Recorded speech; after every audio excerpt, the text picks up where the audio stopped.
มื่อนี้ข้าพเจ้าสิมาเว้าให้ฟังความคืบหน้าของสงครามระหว่างรัสเซีย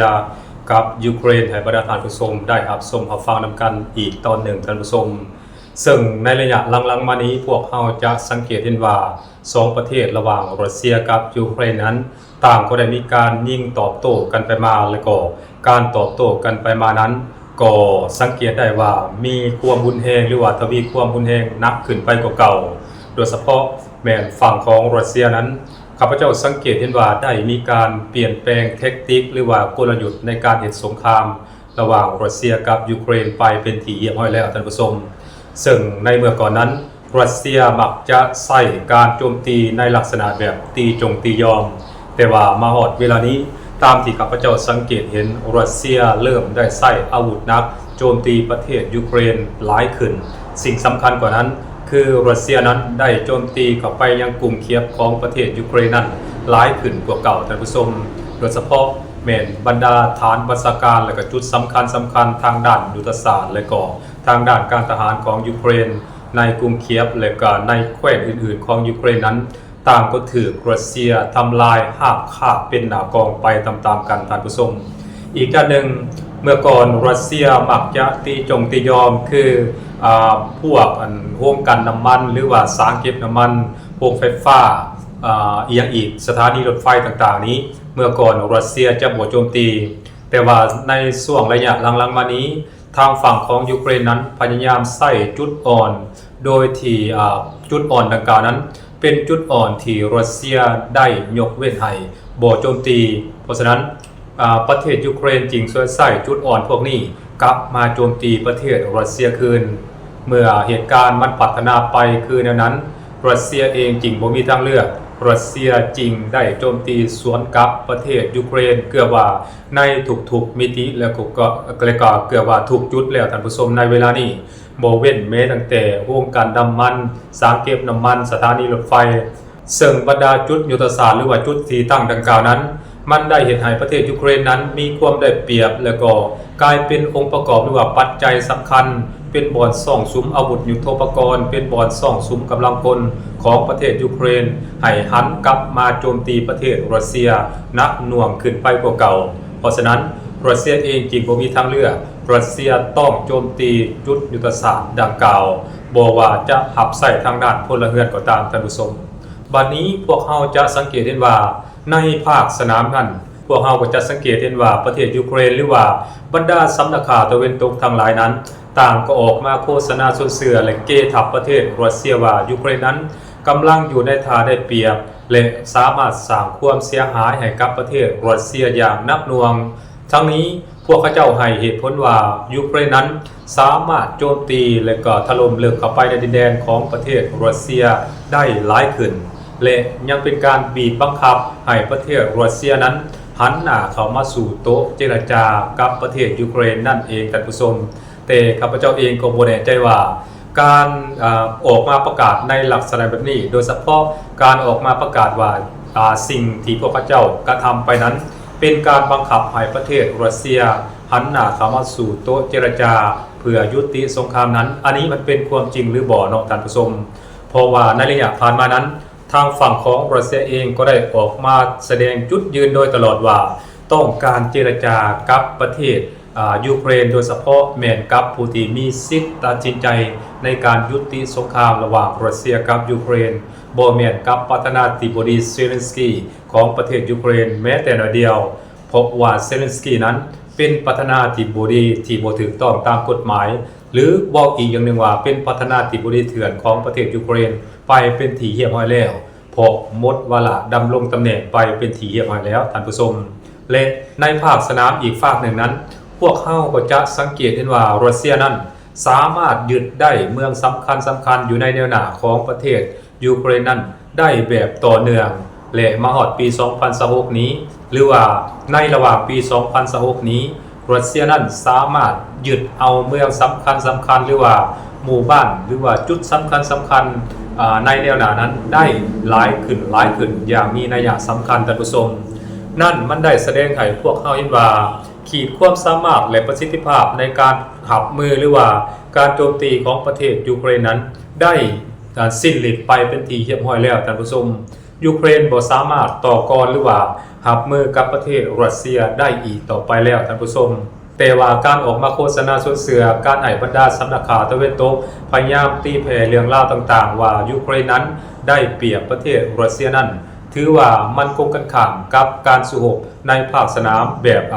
เรียลไทม์หรือแบบตัวจริงนั่นโดยสิ้นเชิงท่านผู้ชมอันนั้นคือสิ่งหนึ่งที่พวกเราสังเกตเห็นในสงครามระหว่างรัสเซียกับยูเครน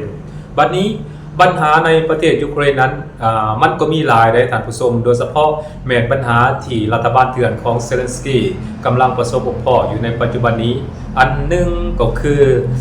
การเก็บเกณฑ์เอาประชาชนของตนเองนั้นไปหนุนให้กับกำลังพลของตนเองนั้นอันนี้คือที่ว่าประเทศยูเครนนั้นมีปัญหาเช่นเดียวกันและพวกเขาจะปรากฏเห็นในบรรดาสำนักข่าวทางมืออาชีพและก็สมัครเล่นมักจะเผยภาพการที่ทางการของยูเครนหรือว่ากองทัพของยูเครนนั้นไปไล่จับเอาชายชะกันหรือว่ายิ่งหนุ่มชายชะกันนั่นแหละท่านผู้ชมที่อยู่ในวัยประมาณอยู่45 ปีนี้เพื่อไปเป็นกำลังพลหรือว่าเป็นกองหนุนและก็ไปประจำการอยู่ในแนวหน้าให้กับประเทศยูเครนหรือว่าให้กับกองทัพของยูเครนเพราะถ้าบ่เห็นอย่างนั้นมันก็บ่มีคนยูเครนคนใดที่สมัครใจหรือว่าต้องการไปสู่รบหรือว่าไปประจำการอยู่ในแนวหน้าอีกต่อไปแล้วท่านผู้ชมเพราะฉะนั้นในระยะหลังๆมานี้จึงเห็นกองทัพของยูเครนและก็ฝ่ายที่เกี่ยวของยูเครนนั้นได้พยายามออกไปเลาะตะเวนหาจับเอาประชาชนของตนเองเพื่อส่งไปแนวหน้าหลายขึ้นนั่นเองท่านผู้ชมสิ่งนี้มันได้แสดงให้พวกเขาเห็นว่ายูเครนนั้นทั้งแต่เป็นที่เรียบร้อยแล้วและก็ยูเครนนั้นกำลังขาดแคลนกำลังพลอย่างนักและมันก็สะท้อนให้พวกเขาเห็นว่ายูเครนนั้นได้มีการสูญเสียกำลังพลหรือว่าง่ายๆก็คือทหารของยูเครนนั้นสูญเสียชีวิตเป็นจำนวนหลายซึ่งมีบางตัวเลขก็บอกว่าสูงถึง2,500,000 คนท่านผู้ชมอันนั้นคือความสูญเสียของกองทัพยูเครนบัดนี้นอกจากปัญหาทางด้านกำลังพลแล้วยูเครนเองก็ยังมีปัญหาเกี่ยวกับการขาดแคลนอาวุธยุทโธปกรณ์และก็เงินทุนที่จะมาเหตุสงครามกับประเทศรัสเซียตั้งว่าบ่ว่าจะเป็นเงินทุนหรือว่าอาวุธยุทโธปกรณ์ต่างๆนั้นถ้าหากบ่ได้รับการสนับสนุนหรือว่าช่วยเหลือจากบรรดาประเทศตะวันตกโดยเฉพาะแม้สหภาพยุโรปและก็สหรัฐอเมริกานั้นแน่นอนยูเครนจะบ่สามารถ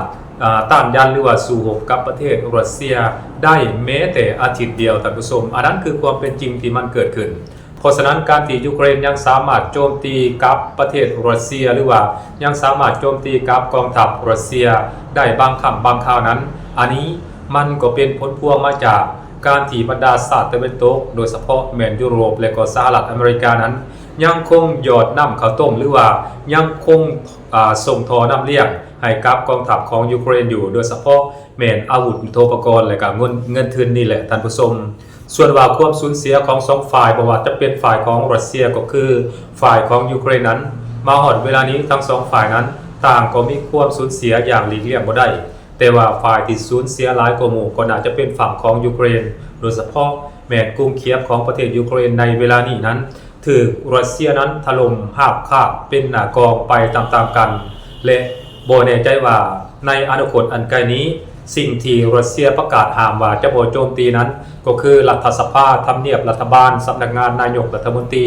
และก็จุดสำคัญของรัฐบาลยูเครนนั้นเมื่อก่อนรัสเซียประกาศว่าจะบ่โจมตีนั้นอันนี้บ่แน่ใจว่าต่อไปรัสเซียจะโจมตีจุดยุทธศาสตร์เหล่านี้หรือบ่ท่านผู้ชมอันนี้เราก็ต้องรอติดตามรับชมรับฟังนำกันต่อไปแต่ที่แน่ๆสงครามระหว่างรัสเซียกับยูเครนนั้นมันบ่ได้สร้างผลประโยชน์ให้กับประเทศยูเครนและก็ให้กับประเทศรัสเซียแม้แต่น้อยเดียวผู้ที่ได้ผลประโยชน์นั้นก็คือบรรดาประเทศที่ขายอาวุธยุทโธปกรณ์บ่ว่าจะเป็นฝรั่งอังกฤษเยอรมันและก็สหรัฐอเมริกาเป็นต้นบรรดาประเทศเหล่านี้อาศัยสงครามที่มันเกิดขึ้นระหว่างรัสเซียกับยูเครนนี้เป็นบ่อนระบายอาวุธหรือว่าเป็นตลาดรองรับอาวุธที่พวกเขาเจ้าผลิตออกมาโดยเฉพาะแม้สหรัฐอเมริกานั้นซึ่งตัวเลขหรือว่าสถิติการส่งออกอาวุธของบรรดาประเทศเหล่านี้ถือว่ามีการเจริญเติบโตขึ้นอย่างมีนัยสำคัญหรือว่าแบบก้าวกระโดดนั่นเองท่านผู้ชมและ ผลประโยชน์ดังกล่าวนั้นมันก็บ่แม่นผู้อื่นผู้ไกลได้รับผลประโยชน์มันก็แม่นซาวยิวซึ่งเป็นเจ้าของธุรกิจบริษัทผลิตอาวุธต่างๆที่มีอยู่ในสหรัฐอเมริกาและก็อยู่ในบรรดาประเทศสหภาพยุโรปนั่นเองท่านผู้ชมส่วนว่ายูเครนนั้นก็หับกรรมโดยเฉพาะแม่นประชาชนชาวยูเครนและก็บรรดาพื้นฐานโครงหลังต่างๆของยูเครนนั้นต่างก็ถูกทำลายเสียหายหนักหน่วงไปตามๆกันแต่ว่าถึงแม้ว่าสงครามระหว่างรัสเซียกับยูเครนนั้นจะสร้างความเสียหายอย่างหนักหน่วงและก็มหาศาลให้กับประเทศยูเครนหลายปานใดก็ตามเซเลนสกี้ประธานาธิบดีของยูเครนนั้นก็ยังบ่ต้องการเจรจาสงบศึกแบบจริงใจกับประเทศรัสเซียเถื่อท่านผู้ชมเพราะอย่าลืมว่าถ้าว่าสงครามระหว่างรัสเซียกับยูเครนยุติลงเมื่อใดเซเลนสกี้จะบ่มีบ่อนอยู่หรือว่าจะบ่มีที่อยู่อย่างแน่นอนท่านผู้ชมเพราะอย่าลืมว่าเซเลนสกี้อยู่ได้มาฮอดปัจจุบันนี้แม้นเขาอยู่ได้ย้อนการประกาศกฎอัยการศึกและอย่าลืมว่าประเด็นหนึ่งที่สำคัญนั่นก็คือในระยะเกิดสงครามระหว่างรัสเซียกับยูเครนนั้นเซเลนสกี้ประธานาธิบดีของยูเครนก็ได้มีรายรับเป็นจำนวนมหาศาลจากการเหตุสงครามระหว่างรัสเซียกับยูเครนโดยเฉพาะแม้นรายได้ที่หักมาจากการคอร์รัปชันการส่อลาดบังหลวงและรายได้ที่มาจากเงินช่วยเหลือจากบรรดาประเทศสหภาพยุโรปและก็จากสหรัฐอเมริกาเงินส่วนแบ่งเหล่านี้เฮ็ดให้เซเลนสกี้ประธานาธิบดีเถื่อนของยูเครนนั้นมีทรัพย์สินเพิ่มขึ้นแบบทวีคูณท่านผู้ชมเพราะฉะนั้นสิ่งนี้ก็เป็นอีกสาเหตุหนึ่งที่เฮ็ดให้เซเลนสกี้ประธานาธิบดีของยูเครนนั้นต้องรอเลี่ยงสงครามระหว่างรัสเซียกับยูเครนนี้ให้ยาวออกไปเท่าที่จะเป็นไปได้นั่นเองท่านผู้ชมสบายดี